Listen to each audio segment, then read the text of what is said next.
Tonight on Nova, we continue a major series unlocking the mysteries of science in China.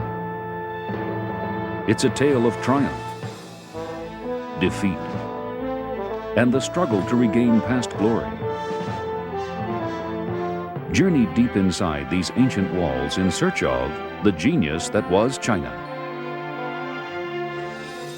In our final episode, China's leaders sought to import Western technology, but not Western ideas, a distinction their people would not accept.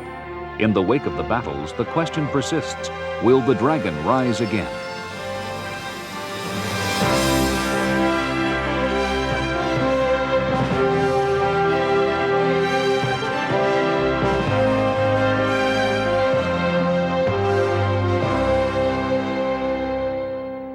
Funding for NOVA is provided by Lockheed, a bold new force in systems engineering, management, and technology services for defense, space, and industry. And the Johnson & Johnson family of companies, supplying healthcare products worldwide. Major funding for NOVA is provided by the financial support of viewers like you.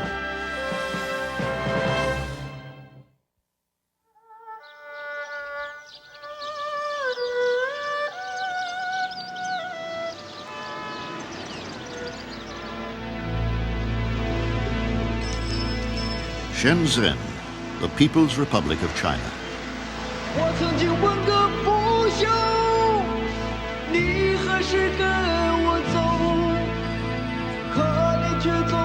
In 1979, Shenzhen was a tiny agricultural village near Hong Kong.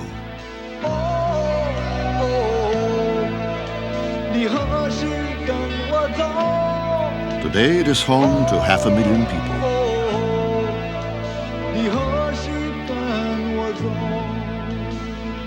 With its billboards and high-tech skyline, it could be any city, anywhere. But this is China, and in Shenzhen, the Chinese seem comfortable at last with the process of technological and economic change.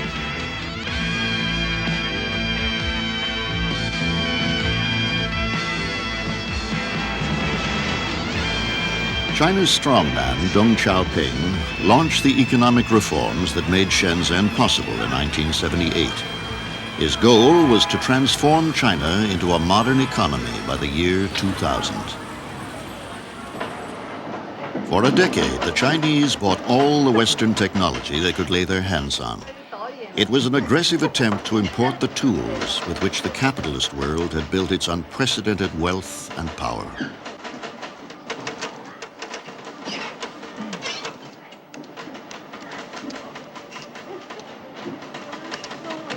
Modern factories equipped with the latest machines from Japan, Europe, and the United States turned out consumer goods for export and for sale at home. It was a radical departure from the Spartan policies of Mao's China. Mao may be spinning in his grave, but Chinese television now airs commercials, like this one for a state electronics firm.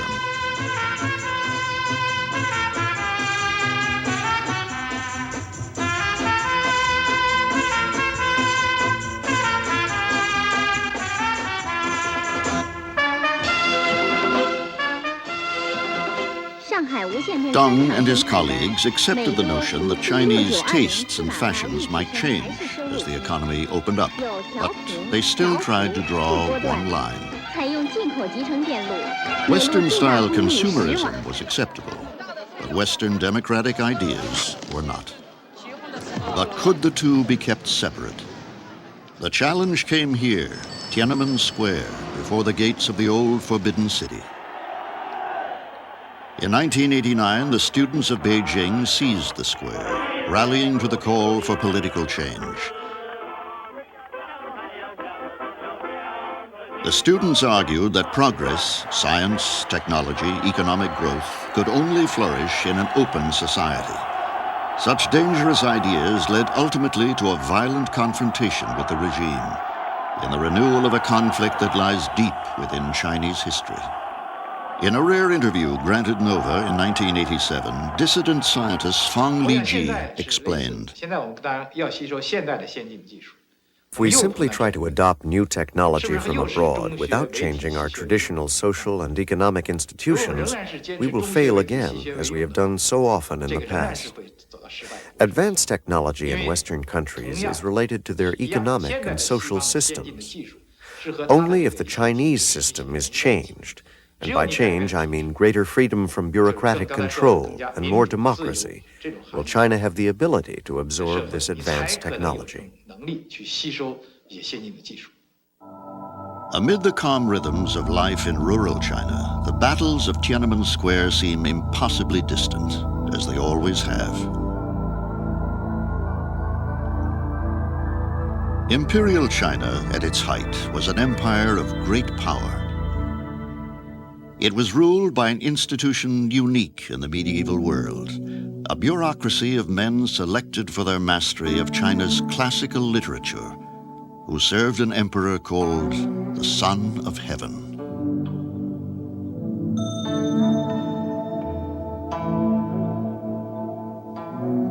The imperial officials created the most scientifically advanced culture in the world. But for the Chinese bureaucrat, science was a hobby. Governing the state was the highest priority. Still, the Chinese accomplished great feats of technical skill, like the construction of the complex waterways that irrigated the plains of China.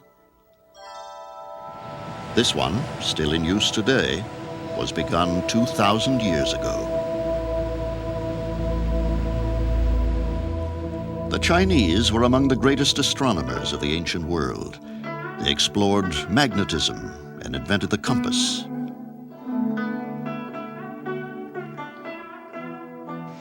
The Chinese produced the world's first printed books and published everything from religious texts to detailed works of medical knowledge. They even invented that most basic tool of power, gunpowder. But though the Chinese built quite deadly weapons, the Europeans improved them as they battled among themselves.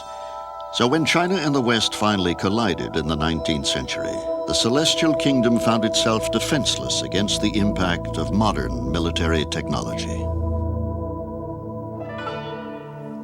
The humiliation of the Chinese by men they considered foreign barbarians led to the collapse of the world's most stable empire. The last rulers of Imperial China clung to the images of their past and themselves faded out of history.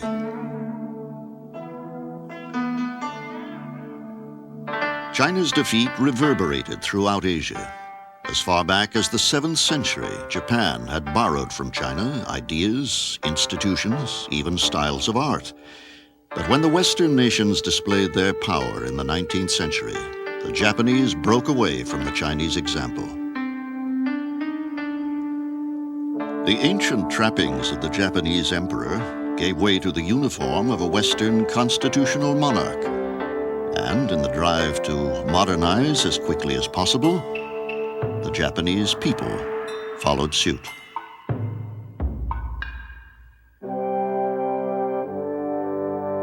Japan so successfully mastered Western technology that within decades it supplanted China as the dominant Asian power, which led first to tension and then to open conflict.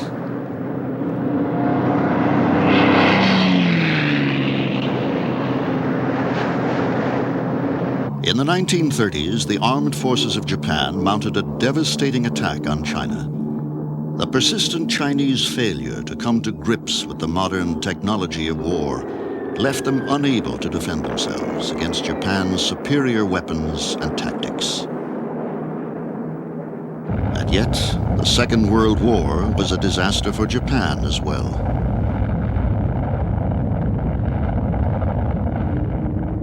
In the rubble left behind after the war, China and Japan each confronted a desperate task of reconstruction.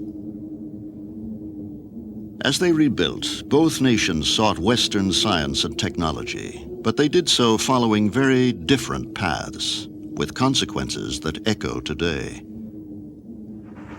This was China in 1949. After a bitter and bloody civil war, the Chinese Communist Party, under Mao Zedong, completed its stunning victory over the American-backed nationalists. Mao and the other communist leaders had spent years in their caves at Yan'an. Now they looked over their new domain from the balconies of Tiananmen Square, where the emperors of China used to pass.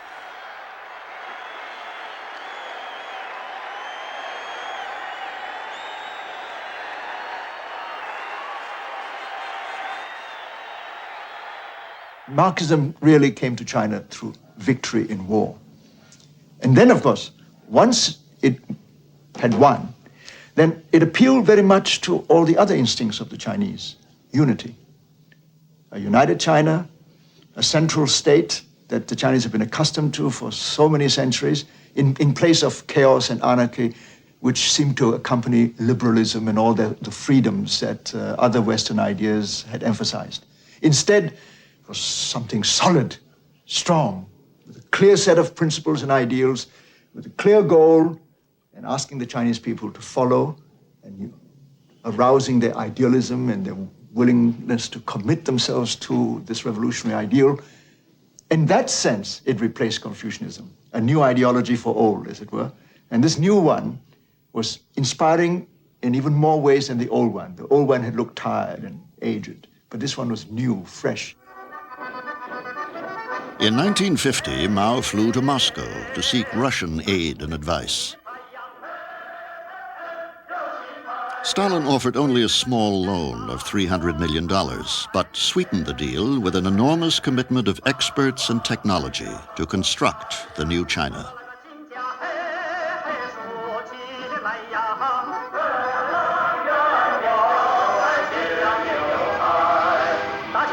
The Chinese built power stations, steel mills, factories, all from Russian plans. The Russian model was large, urban, with an emphasis on centralized heavy industry.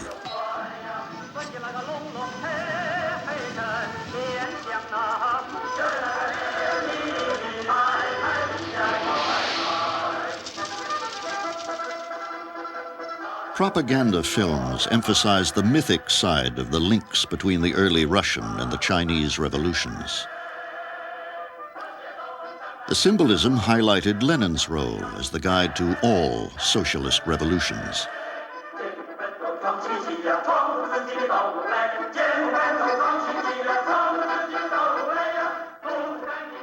Chinese assimilation of the Russian model was so complete that China even imported the ideologically sound, though scientifically absurd, Russian biological doctrines. I cannot teach what I learned in America. I had to teach in the Russian way because we were learning from Russia then. The Russian form of science, I first thing, I don't know much about that. And then the things said in the textbooks didn't seem to be real science, some of that. It didn't seem to be real science to me, but I had to teach it. Mao himself chafed at the master-pupil relationship he felt with the Russians and began to distrust all experts, both Russian and Chinese, for the challenge they could pose to party authority.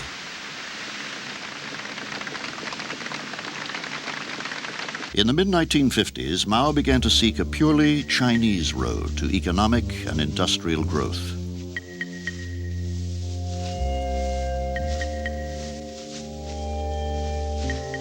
Ignoring Russian advice to go slow, he pushed ahead with full-scale collectivization. The entire country was organized into 26,000 industrial and agricultural communes in 1958, part of an almost feverish push to develop quickly.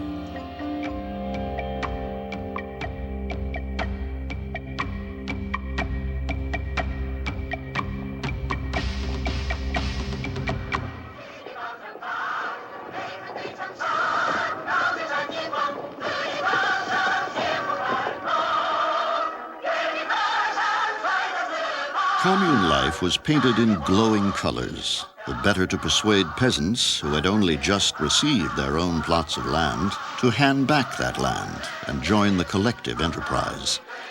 This cartoon depicts the happy life at Dajai Brigade, China's showplace, which was actually propped up with army help.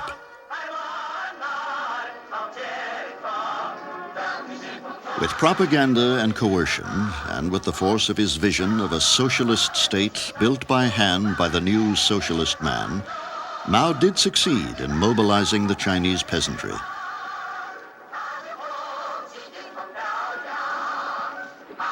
Just as the early emperors of China drafted the able-bodied into seasonal forced labor, vast armies of peasants were swept up into a frenzy of construction.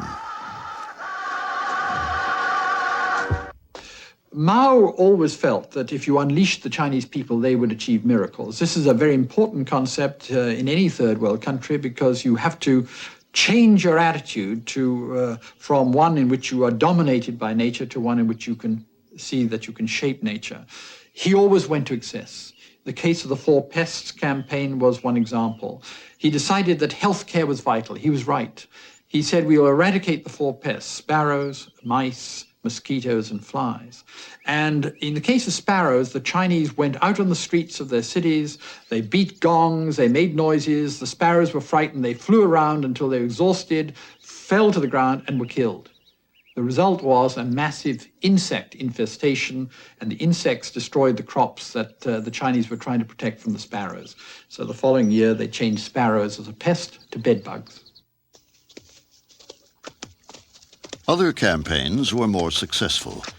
A parasite carried by a tiny snail that lives in irrigation canals causes the debilitating disease of schistosomiasis.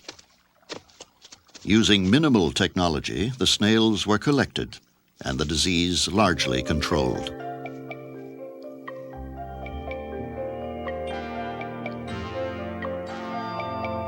With the success of such campaigns, Mao came to believe that China could propel itself into the first rank of industrial nations. In 1958, he launched what was called the Great Leap Forward, to industrialize every corner of the country. 600,000 backyard furnaces were built to smelt iron, but they produced metal of such poor quality that only 1/3 could be used.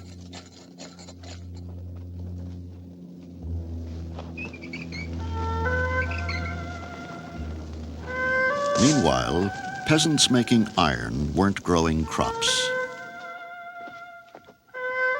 Grain reserves fell, and in 1960, the harvest failed. In the resulting famine, between 20 and 30 million people died. Nikita Khrushchev openly attacked Mao for his failure to follow the Soviet model. Relations deteriorated, and in 1961, Russian engineers and advisors packed up their blueprints and went home. Certainly when the Russians left, industry was a shambles. I've been into factories where you can see virtually the fault line when the Russians walked out, and they've had to patch it up and tie it together with string and bits of old leather to keep it going. And in many ways, you could say that the Chinese managed well out of that. But Mao then built it into a necessity, but also it was something with which I think he felt much more comfortable, because that was withdrawing to peasant solutions and not really answering perhaps the much more difficult challenges that were being faced across the water in Japan. In fact, Mao's failure appeared in its worst light when compared with what had happened to China's wartime enemy, Japan.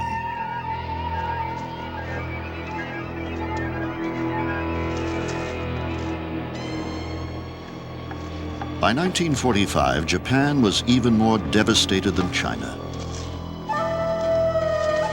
When the American occupation began, there were people literally starving in the streets. The commander of the occupation forces, General Douglas MacArthur, set out to create a new Japan, at once free and incapable ever again of waging war.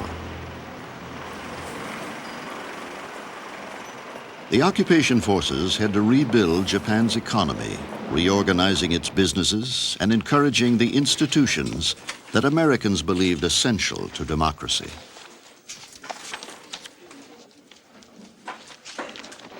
Japan's military government had destroyed the fledgling trade union movement in the 1930s. But during the occupation, the unions re-emerged with American support.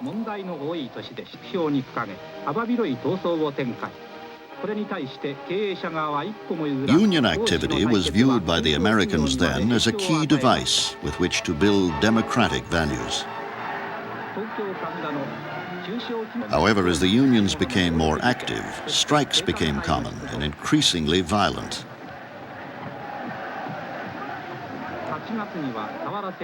And, wary of the rise of socialism in Asia, MacArthur ordered in the troops. Now, this was all heightened during the Korean War, when we had a major war with the communist powers right next door to Japan.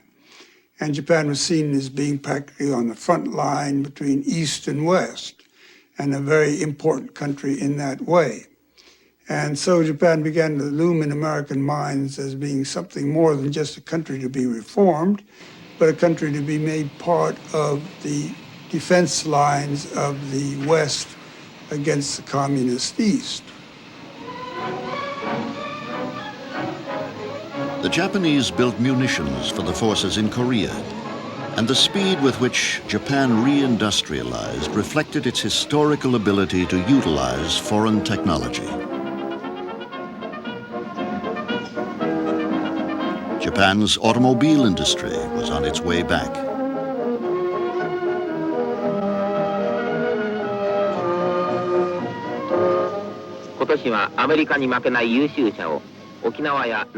Here, Nissan displays its range of trucks and cars built from American designs.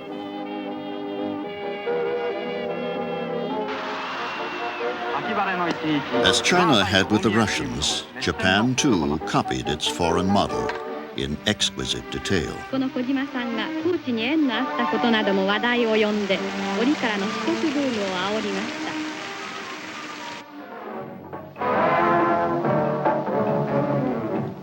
And Japan used its links to the United States with great skill.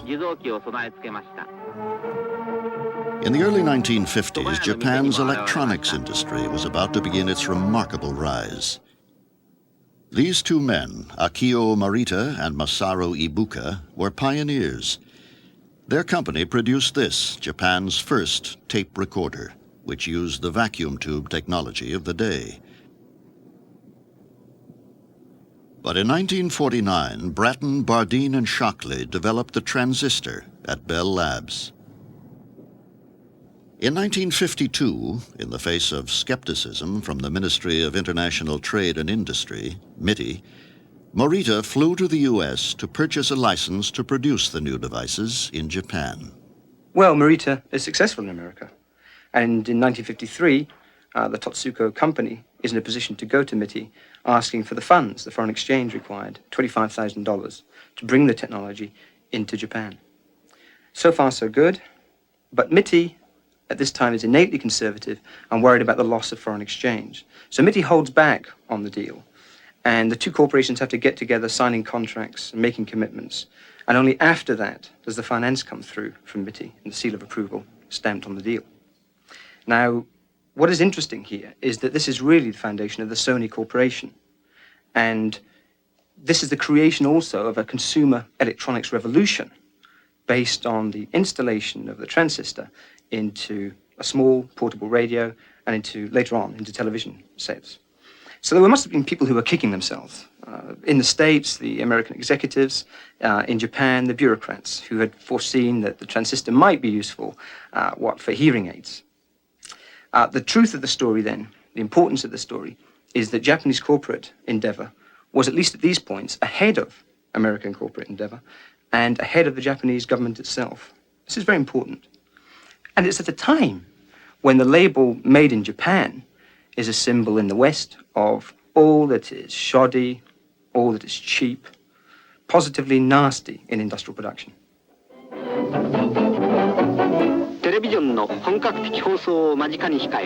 It became Japan's highest priority to overcome this reputation in order to compete successfully in the international market. They were compelled not just to produce cheaper, but better products. 街頭には豪勢なテレビカーも出現。街から街へテレビの普及に大活躍です。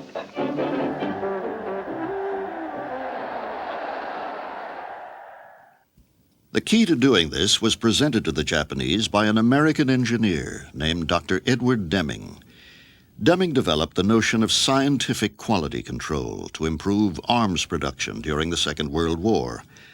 He taught his Japanese students that the manufacture of any product could be rationally improved over time using a system of mathematical analysis. It was this message that the Japanese took to heart. In the United States, there was a readiness to self-deceive with ideas about becoming a post-industrial society, a service economy, and there was the immediate and continuing prospect of making it nicely and plenty of profit in the marketplace with conventional methods. Therefore, as the Japanese adopted the Deming idea of quality control and made it systematic for whole production systems, it became a way of optimizing the productivity of labor and the productivity of capital as well. But American firms just didn't bother. Neither did European counterparts.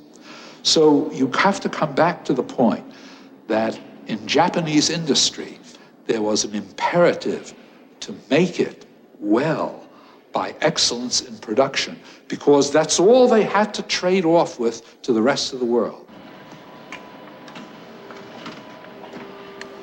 Deming's system of quality control involved monitoring every stage of the production process. It could be applied to any assembly line, manufacturing any product.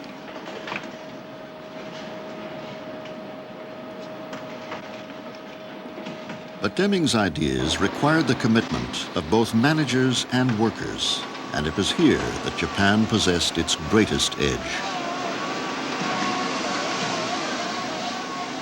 For Japan still possessed its reserve of experienced and well-educated people trained in its pre-war industries, the very people that China had in such short supply.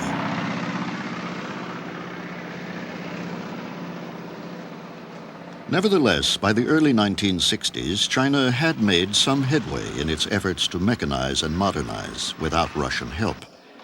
This factory originally built and repaired large tractors from Russian designs. Such behemoths were virtually useless amid the tiny fields and delicate waterways of the Chinese countryside. The factory is now devoted full-time to the production of a very different machine, the famous Chinese walking tractor.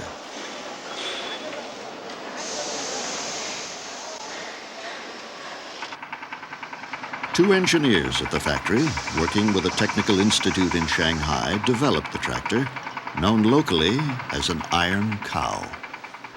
A local work unit leader told us that if we could actually do it in 3 months, he would fry a fish on his hand. We couldn't pass up the challenge, so we all worked very hard and finished in less than 3 months.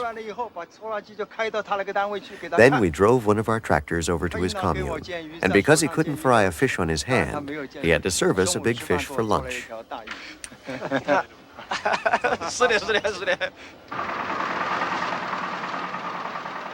The walking tractor is virtually the archetype of what we now call appropriate technology. It is simple to build, durable, and almost endlessly flexible.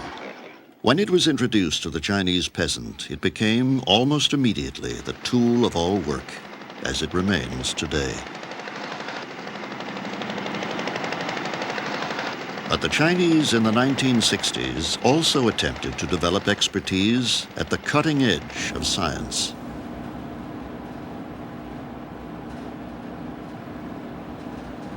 In 1961, China set out to build its own atomic bomb.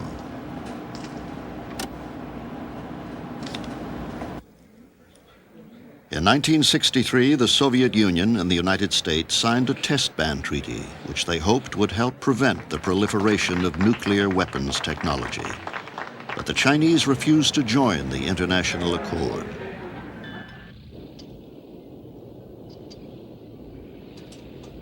Nonetheless, neither the Russians nor the Americans expected the Chinese to be able to build a device as complicated as an atomic bomb without outside assistance.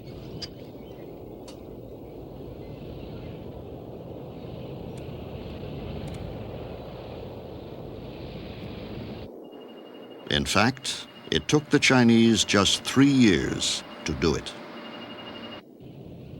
On October 16th, 1964, the Chinese Army conducted its first atomic bomb test.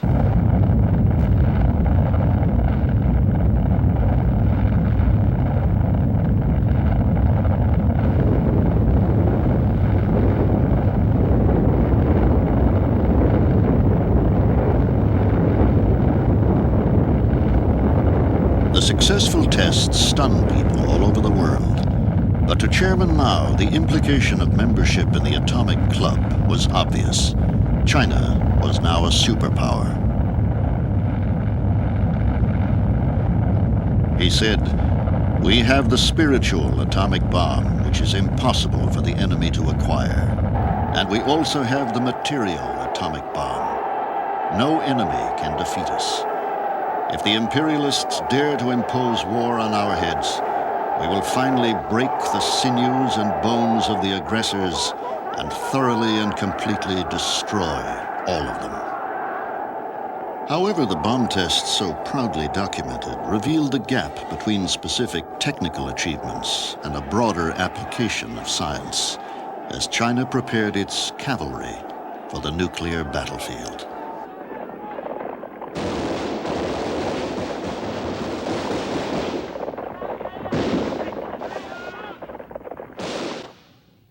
The pattern was the same in the pure sciences. For example, a team led by Dr. Y.C. Du synthesized insulin in 1966. It was a major discovery at that time. But Mao retained his basic distrust of experts, and the most important consequence of the insulin discovery was to spare Dr. Du's laboratory from the ravages that were about to strike China's intellectual and scientific establishment.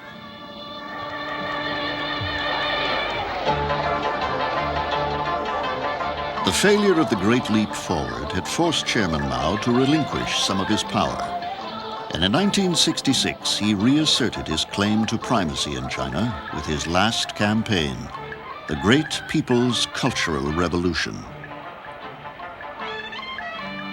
Mao called on China's youth to purge the party of counter-revolutionaries, and they responded by the millions.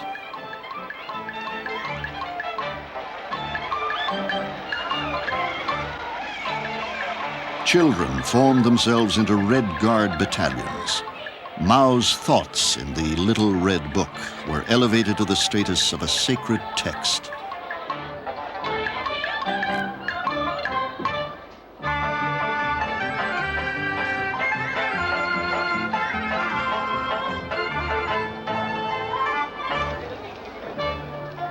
The schools and universities were shut down, and with the slogan, "Better read than expert," the students launched their attack on the party, intellectuals, and eventually each other.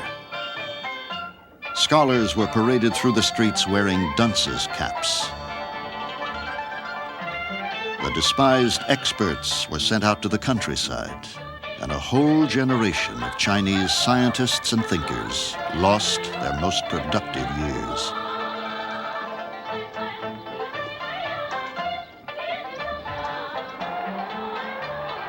The Cultural Revolution lasted from 1966 to 1976. It ravaged the lives of 80 million people, 10% of the population. By the end of the decade, China was bloodied, exhausted, and economically stagnant. I went into literally hundreds of factories in that period, and many of these factories were not working. There was enormous absenteeism. And the sum of it all was that Mao had forced this political mechanism which he used of moving the society forward by political campaigns. He'd forced it to an absolute limit where people were exhausted, to a point where never again in this generation, and possibly for a couple of generations, will a Chinese government be able to motivate people by ideology or by political campaigns or by that whole mechanism that was the foundation of Mao's political modus operandi? The Cultural Revolution ended with Mao's death in 1976. And within 2 years, his old rival, the more pragmatic Deng Xiaoping, had reclaimed power. And with it, he set out once and for all to transform China into an advanced society by the year 2000. A key component of his plan was to open the door to some private enterprise. New markets were established to sell produce grown on private agricultural plots.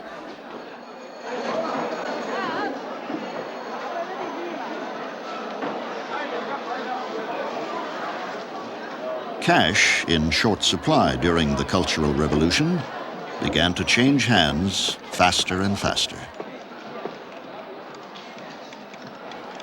With the heady rush of economic change, demands for political reform were heard. In 1979, posters on what became known as Democracy Wall called for political liberalization to accompany the new economic order. Deng shut down Democracy Wall within a year, but his economic program pressed forward, especially in the small towns of rural China, which had remained quite poor under Mao's collectivization. Here in Xinjiang, Fujian province, they've been making pottery since Marco Polo's time. The specialty here isn't the high art of Chinese porcelain. Rather, this is a factory town, mass-producing everyday ceramics. While Mao was alive, the work here was consolidated into this state factory.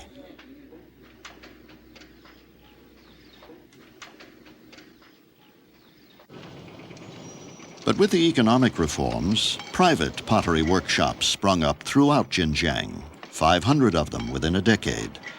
The new companies were so successful that the state factory began to lose money, and there was even talk of shutting it down.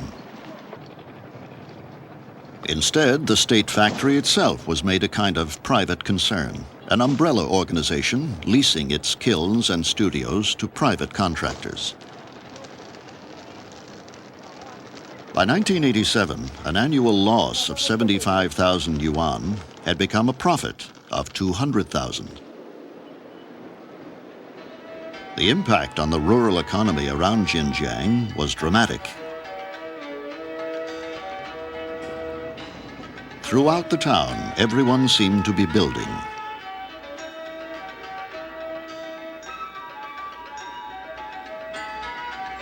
Evidence of the wealth that flowed into some parts of the countryside during 10 years of Deng's reforms.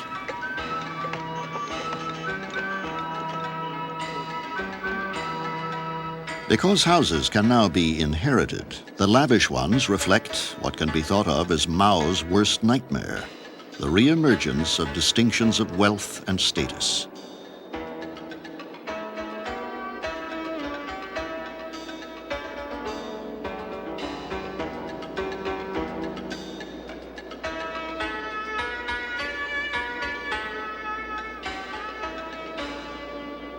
This mansion was built by the leader of one of the state factory's 3 production teams.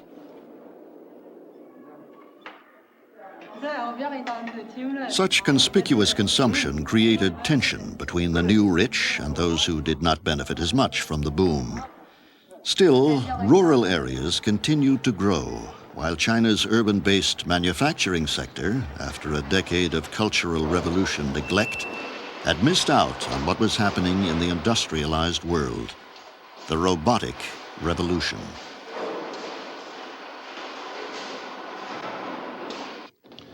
The fact is that computer control of machine tools was developed right here at MIT by the cooperating effort of the electronics engineers, machine tool principal firms of the US, and the Air Force generals. But they altogether were centrally concerned not with minimizing cost and price, but with making a certain kind of technical accomplishment. The result was that in the 20-year period after that original development, only 3% of the machine tools in use in U.S. industry were computer-controlled, meaning taking advantage of the new technology. The Japanese were the first to harness robotic technology, but Europeans and Americans eventually followed suit, and this changed the nature of the game for any nation like China trying to catch up. Just as water power and steam multiplied the productivity of workers in the Industrial Revolution, robotics helped make Japan the England of the 20th century, the new industrial giant.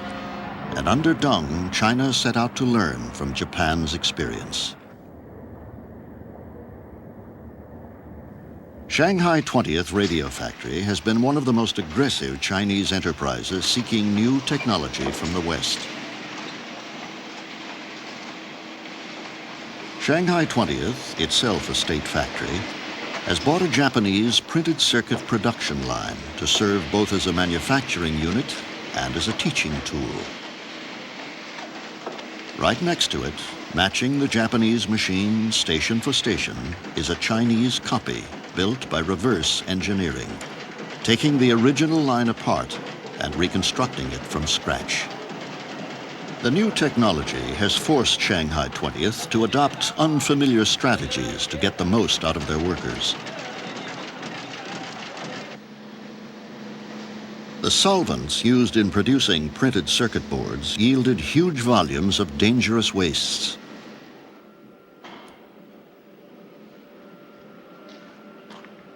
This young engineer, Wu Ketong, designed the pollution control system, and it proved efficient enough to be used throughout the Shanghai electronics industry.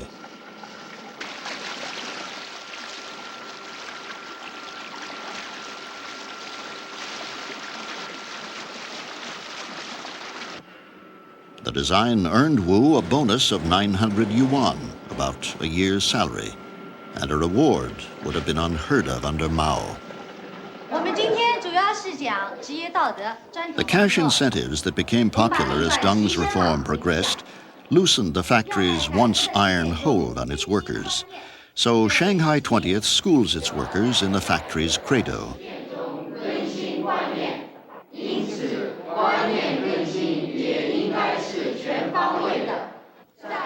Like many Japanese firms, Shanghai 20th sets out consciously to create a corporate culture that can hold the allegiance of managers and workers alike.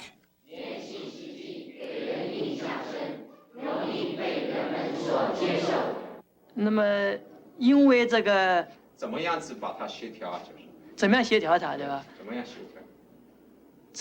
goals of the factory and the goals of the individual should be in accordance with each other. What we are doing is to let workers know that their individual goals are related to the collective goal, which means the factory's goal.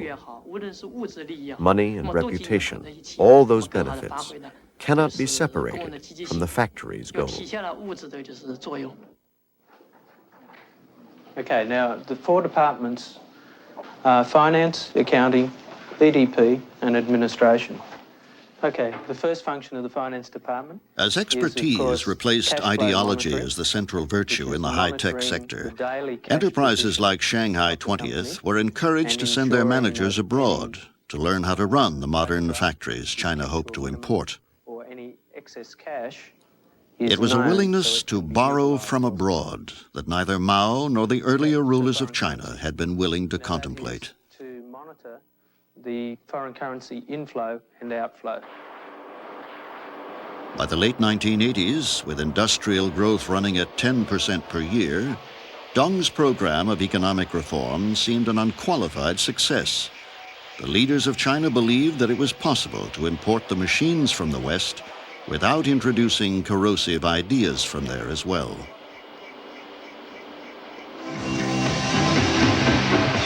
In practice, that division between Western technology and Western culture was very hard to maintain.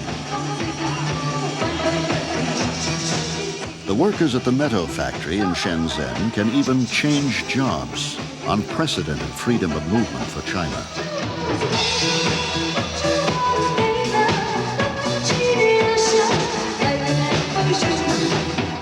The Meadow factory managers instituted these disco parties as a means of hanging on to skilled workers, the people crucial to China's development plans. We have ambitions to find markets for our products throughout the world, which means that we should make our own new designs. We don't just want to follow the Japanese, who previously copied their products from other countries. China should have its own future. Predictably, the consumer electronics boom in China brought with it the consumer values so familiar to the West.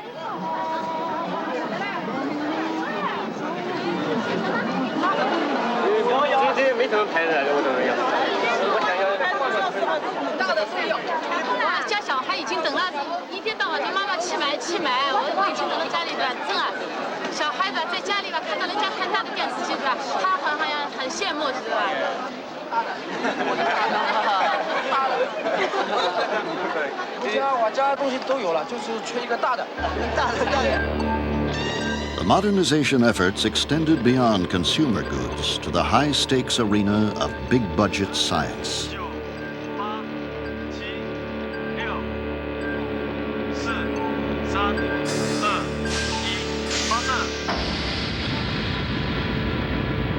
The Chinese Space Agency launched its first telecommunications satellite in 1978. And with the Challenger disaster, it began to compete for international contracts to place payloads in orbit.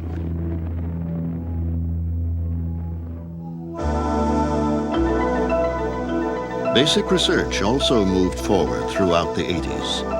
When high-temperature superconductors were discovered in 1987, many Westerners were surprised to learn that one of the leading superconducting research laboratories was in Beijing, under the direction of Zhao Zhongxian.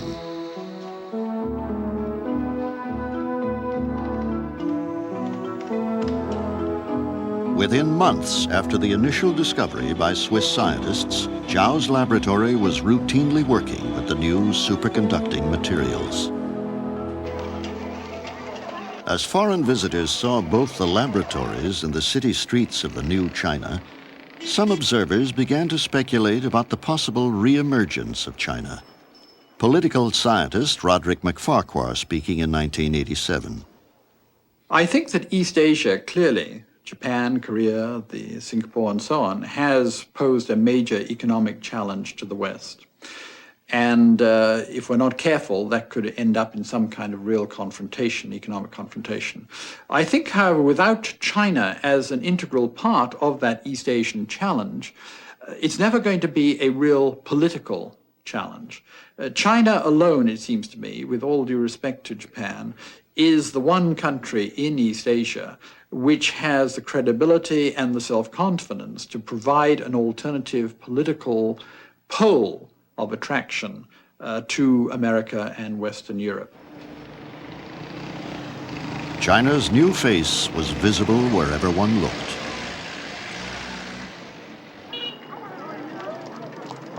But for the average man or woman in the street, the primary concern seemed to be how to keep the good life going.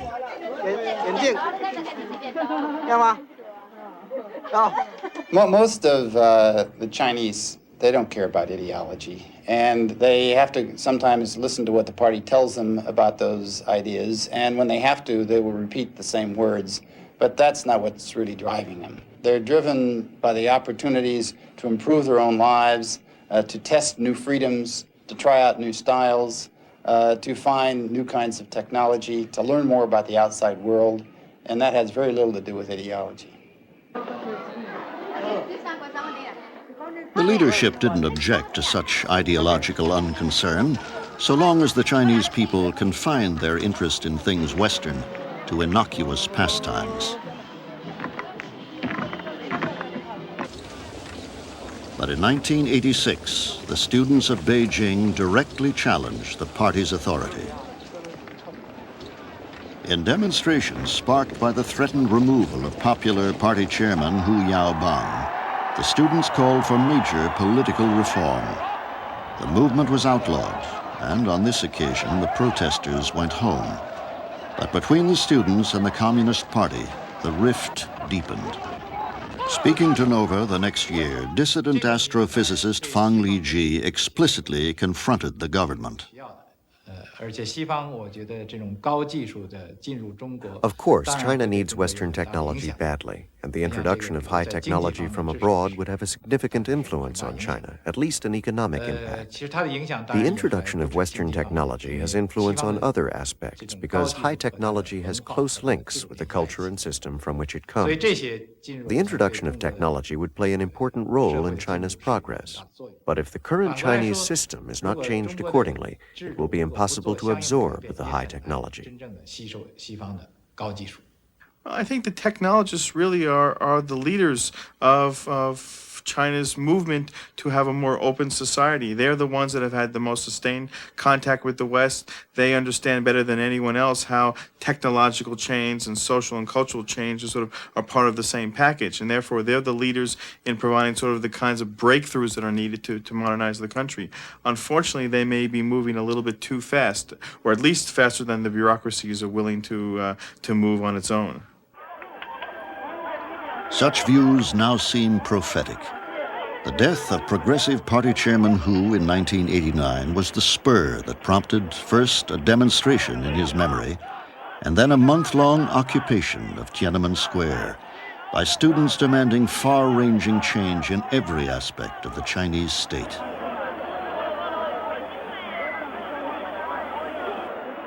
The goddess of liberty rose to confront the center of power in China. For several weeks, the government wavered between negotiating with the students and sending in the troops.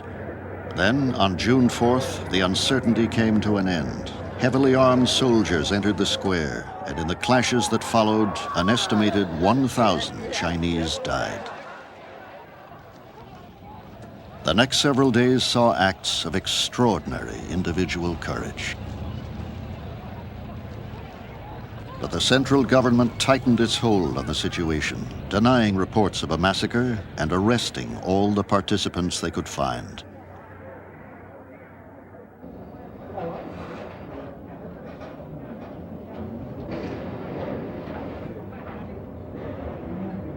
I guess I wasn't surprised by what had happened. Again, you couldn't have predicted that some people were going to be shot and that tanks were going to be rolled out. Nonetheless, you always knew that the Chinese leadership was not going to accept the challenge to their leadership that was posed by the intellectuals and the students. Clearly, politics was in command in China, and that's something that Chairman Mao said should be the case, and I think that's something that's going to continue to be the case for a long time, and the scientific community is just not going to be able to make a breakthrough in terms of undoing the paramount position of politics in the system. Chinese science immediately felt the chill. Dr. Zhao had planned his conference on superconductivity for 2 years, but Western researchers boycotted the meeting, a sign of the renewed isolation that China now faces. In my view, Deng Xiaoping is a tragic figure. He did immense good for his country by unleashing the peasantry and transforming, or beginning to transform, the urban economy. But he'll be remembered as the butcher of Tiananmen Square. I think that his great mistake was not to realize that the political system had been gravely eroded by the blows which Mao dealt it during the Cultural Revolution, and that his own economic reforms, Deng's, had further eroded the legitimacy of its political authority. And as a result of that erosion, when the crunch came and the students and the citizens went on the streets in their hundreds of thousands, the system had no more resources to deal with it. And in the end, only a military solution was possible. Far from the battles of the capital, Chinese peasants tend their fields as they did 1,000 years ago. The Great Wall still stands, a memory in stone of vanished glory.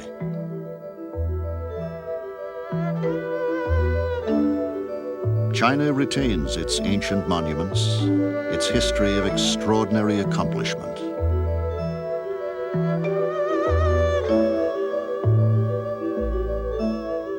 But for centuries, the pressure of the new has cast China into turmoil again and again.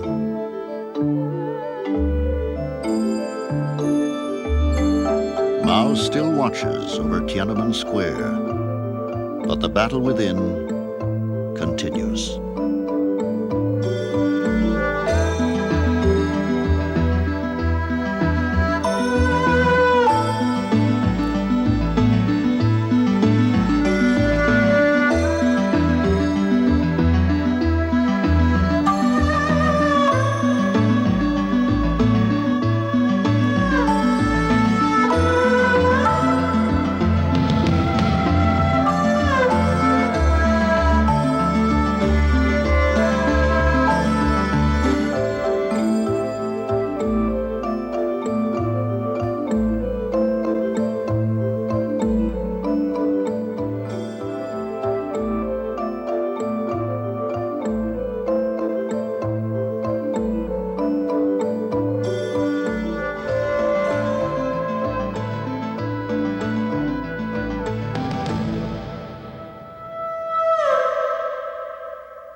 Funding for NOVA is provided by the Johnson & Johnson family of companies, supplying healthcare products worldwide.